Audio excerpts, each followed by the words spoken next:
Welcome to the IVM Podcast Network. I had a strange dream the other day. I dreamed that I was a writer.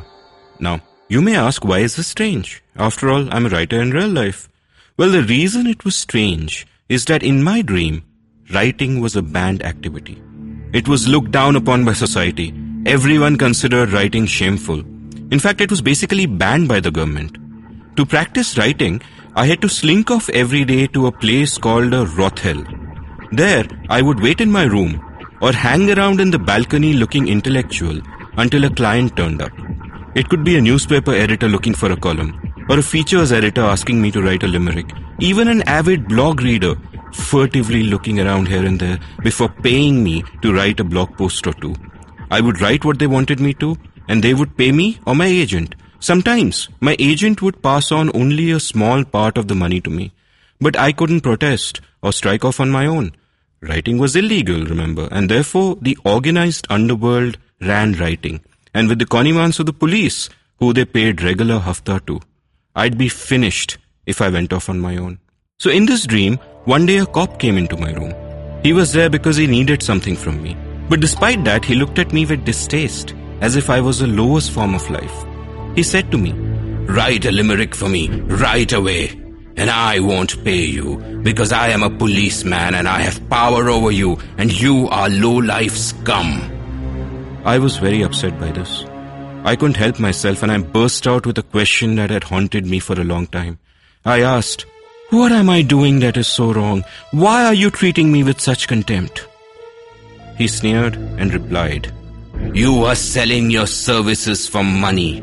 You are selling the labor of your mind for money. That is immoral. Shame on you." Welcome to The Seen and the Unseen, our weekly podcast on economics, politics, and behavioral science. Please welcome your host, Amit Varma. Welcome to The Seen and the Unseen. My topic for today is prostitution, specifically the criminalisation of prostitution. Prostitution is generally looked down upon in society, which I find illogical. What a prostitute does is no different from what a writer or a banker or a cricketer or a construction worker does. We all sell the products of our mind or body for money. Whatever you may feel about our specific profession, you should not deny us the freedom to pursue it. We have that right. And yet, society looks down upon it and the law bans it. I've been writing for years that victimless crime should not be banned, and we recently carried a series on this on Pragati, the online magazine that I edit at thinkpragati.com. We had pieces arguing that alcohol, betting, drugs, and prostitution should all be legal. The piece making the argument for legalizing prostitution was co-written by me and Manasa Venkataraman, a young lawyer who works at the Takshashila Institution in Bangalore. If you go to thinkpragati.com and click on the opinion section, you'll find our piece with the title, "Legalize Prostitution to Stop Trafficking." In it, we argue that banning prostitution is wrong for two reasons. One, it is morally wrong because it deprives a woman of choice. Two, it is pragmatically wrong because banning any victimless crime draws the underworld in, and that never ends well. Anyway, to discuss all that and more, my co-writer of that piece, Manasa, is my guest today. Welcome to the show, Manasa. Thank you, Amit. Manasa, one of your pet bugbears about prostitution is the way the Indian law defines it. Can you tell me a little bit more about that? Yes. So, prostitution, according to the Oxford English Dictionary, is just the commercial activity of sex. So, it's the taking of money in return for a sexual service.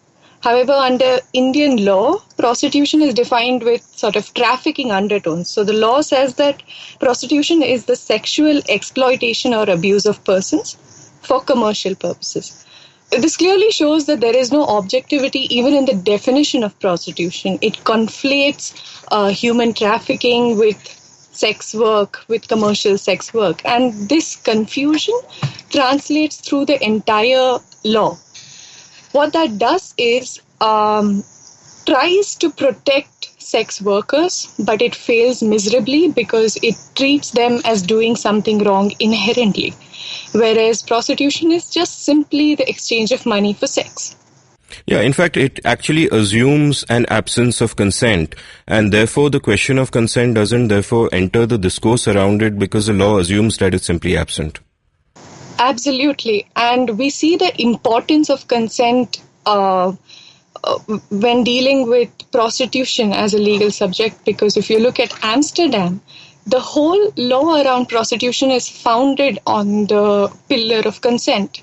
And that is what makes sex workers and sex work such a safe profession over there. Yeah, and in fact, I remember on a TV show many years ago, I think We the People or one of those, talking about legalizing prostitution, and Kiran Bedi was on the show, and she was insisting that there was no consent involved in prostitution, that no one could possibly choose to be a prostitute. And it so happened that there were actually ladies in the audience who were in that profession, and they insisted that no, they got into it consensually, which was a point that Bedi just refused to accept. A lot of dissonance there. And this is something, when I write about economics and I write about, things like sweatshops, people often assume that no one can willingly work in those, so therefore they are akin to slavery. But what they often don't realize is that people who are not as privileged as us often face a set of really bad choices, and they make the best choice available to them. So a lot of people go into prostitution because out of all the options open to them,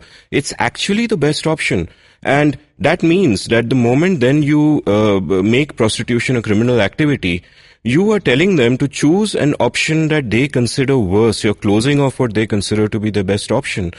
Which brings me to the whole moral dimension of banning prostitution, that it's wrong to ban prostitution because you are depriving the woman of consent by banning it. Absolutely. And for the state to assume morality on a profession that is as legitimate as anything else, as honest as anything else, is just morally wrong. It is not prostitution that is per se wrong over here. It is the state looking at it with complete lack of objectivity. Absolutely. I mean, they're depriving the women of choice, which can't possibly be a good thing. I want to take a sidestep here and discuss something that we hadn't discussed in the article, which is to sort of try and understand why both social views and the laws are like this. And one of the things I blogged about many years ago was our Indian law on adultery, which is section 497 of the Indian Penal Code. And I'll just read out a bit of it to you and tell me how you react. Section 497 says, whoever has sexual intercourse with a person who is and whom he knows or has reason to believe to be the wife of another man, without the consent or connivance of that man, such sexual intercourse not amounting to the offense of rape is guilty of the offense of adultery. And it goes on. But I was particularly shocked by that because according to this law, the consent that mattered was not that of the woman committing adultery, but of the man she was married to, therefore implying that women are to be looked at as the property of men. And there are various laws in the Indian Penal Code, which of course originated in Victorian times, which are exactly of this kind. Absolutely. And the adultery section in the IPC is one of the shining examples of what the British left us with. Like you're saying, under Section 497 of the IPC, it is the husband who has the right to go to court, but not the wife. In fact, the wife isn't even wrong. The wife doesn't even have a say suddenly. Exactly. And a few years ago when I blogged about it, it turned out that some states were actually planning to expand the scope of the law, and 30-odd state governments were asked for a response by the centre to the Malimat committee recommendations that even adulterous wives, if they were committing adultery of their own free will, be penalized because they had gone against the presumed wishes of their owners, so to say. Wow. So this was many years ago. I think this Malimat committee was like 10, 15 years ago. So this is something I'd written 10 years ago, which I just came across but this brings me to the interesting point that, if women are at one level considered to be property, according to Victorian mores and according to these sort of laws, then that would explain why women who are promiscuous, so to say, are considered to be doing something morally wrong per se, which, a promiscuous man, that the same assumption wouldn't be made about him. That would make sense. And which also comes to the sort of paradox of how, while when people talk about prostitution, they assume that there's no consent involved and women are victims, but equally, the word prostitute or slut is a cuss word by itself. To call someone a prostitute is to abuse that person, which is also like where the term prostitute and so on comes from, which is kind of bizarre because the law assumes that there is no content, but then the attitude of society towards these people seems to assume that even if there was consent, it would still be a crime. So last year, a draft bill was proposed in Parliament, which sought to ban trafficking and which also discussed prostitution. But Amit, like you're saying that the current law that we have about sex workers is a remnant of a colonial era. But shockingly, this bill that was introduced last year is equally badly drafted and equally lacks objectivity. Wow, why is that so? Because again, it conflates prostitution with trafficking and it assumes this sort of sorry tone when it talks about sex workers throughout its language. And what does the bill propose to do precisely? Oh, it proposes to rescue prostitutes from their brothels and admit them to these homes. It sets up commissions to inquire into these practices, so on and so forth. But what stood out for me is that the same tone that was adopted 100 years ago when one spoke about sex workers is still adopted last year. So clearly there is a cultural stagnation that has happened when we speak about this. Yeah, absolutely. And to go back to the argument we made in the piece that we wrote, I mean, our first argument, which we just discussed, was the moral dimension of banning prostitution, that you're assuming there is no consent and you're depriving the woman of choice. But the second one was the practical one, which is what happens when you actually ban prostitution. And here we see something come in that the regulatory economist Bruce Yandel described as Baptists and bootleggers. And the example he takes is of another victimless crime, drinking alcohol. So the example he takes is of prohibition, where he says that typically prohibition is something that is recommended for moral reasons by Baptists, and the people who benefit, therefore, are bootleggers, because, you ban any victimless crime, the activity is just going to go underground and it's going to continue. And that makes Baptists and bootleggers sort of allies in a sense, whether they're overtly actual allies. Like in some places you actually find bootleggers funding campaigns by Baptists, which is, of course, the politicians who are taking all of these moral stands. But inevitably what happens when you ban a victimless crime, whether it's prostitution or alcohol or betting, which is often conflated with match fixing the same way prostitution is with trafficking. When you ban a victimless crime, the whole thing just goes underground, the underworld takes over, and the chances of a lot of trafficking taking place and the consent of the women actually not coming into play are far, far higher. Absolutely. And what happens when prostitution is made illegal is that if the woman is then coerced into having sex with someone, she cannot go to the police and tell the police that she was physically abused, because what she was doing is illegal in the first place. She'll be the first person to be put in jail. Exactly, and often you'll find that there is this understanding between the police and whatever the local mafia is, and therefore the prostitutes themselves are actually helpless because the police are hand in glove with the people who run them. That's a deplorable situation. So tell me something, prostitution was legalized a while back in Bangladesh. Have things improved there? Sadly not. That's what they found. They legalized prostitution a few years ago in Bangladesh, but this status of the sex workers is still the same. They still live in dingy, small rooms. They still have to go through physical abuse. Their children are still made to see things that no child should. And this is where it comes through, that while the law it is necessary to change the law, it is not enough. This is where cultural change becomes important. On the one hand, you have Amsterdam, and on the other, you have Bangladesh. In both countries, prostitution is legal, but in one country, the sex workers are far safer than in the other. So in other words, what you're saying is that the law has to go hand in hand with society. If social attitudes remain extremely regressive, the law alone changing merely is not going to solve the problem overnight. Absolutely not. And supposing we do talk about changing the law in India, because it'll still help in a lot of respects, How likely is that to happen, and what's the kind of process that is required to change a law like that? Can a government do it by itself? Does it have to go to parliament for it? Do you need a broader sort of consensus? Is there one central level law which can be changed, or do all the different states have their own laws?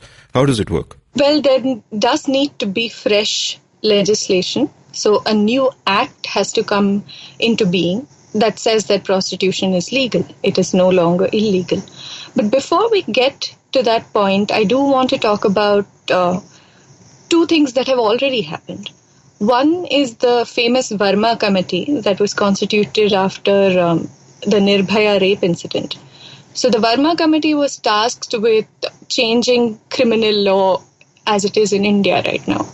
And one of the things that they recommended was that prostitution be legalized. Voluntary sex work, they said that this does not equal exploitation and it must not be confused to mean trafficking. Excellent. The second thing that I want to point out is that the courts have the duty to interpret the law. And the Gujarat High Court has actually done a fantastic job of setting a better tone for how sex workers are perceived. In one judgment earlier this year, they said that a transaction between a sex worker and her customer is purely a commercial transaction, and there is no morality attached to it as such, and it has to be seen as a business transaction. And this is exactly the kind of tone that we want in our laws as well. So while we have a long way to go, it's heartening to see our courts and scholars actually being on the right track. And do you think these two recent, like in the case of Gujarat, the judgment, and in the case of the Justice Verma Committee, their observations, that they're also a reflection of how society is beginning to view prostitution differently? Or are we still stuck in that backward regressive mode where, slut is a bad word? But that's an interesting question. My feet are in both lands, so to say. While you have these high courts and you have these committees that have forward-thinking views, there is a large section of society which also is convinced that prostitution is wrong. I'd say at the most optimistic, we are 50-50. It is neither this way nor that. So you think 50-50 is optimistic. On that note, Manasa, thanks so much for coming on the show. Thank you, Amit. That's it for this episode. Thank you for listening to The Seen and the Unseen. To browse our back episodes, head over to seenunseen.in. You can follow me on Twitter at Amit Varma. That's AmitVarma. You can also check out my blog, India Uncut, at indiauncut.com. If you liked this episode and would like an encapsulated version of our arguments, head over to the online magazine Pragati at thinkpragati.com and search for a piece co-written by Manasa and me called Legalize Prostitution to Fight Trafficking. See you next week.